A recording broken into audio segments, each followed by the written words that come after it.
अस्सलाम वालेकुम। ये ग्लोब एलईडी बल्ब का मेरे पास स्टॉक लगना शुरू हो गया, तो जिस भाई को चाहिए रब्ता कर सकता है। बहुत ही कम प्राइस में आपको मिल जाएगा, स्टॉक काफ़ी लिमिटेड है।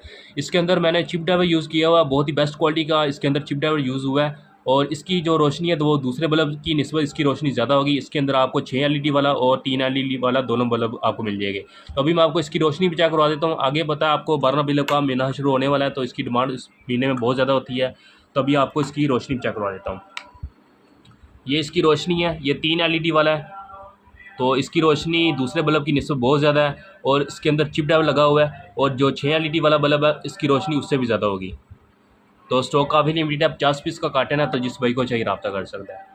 तो आज की डेट में आपको बहुत प्यार मोहब्बत वाला इसका रेट मिल जाएगा।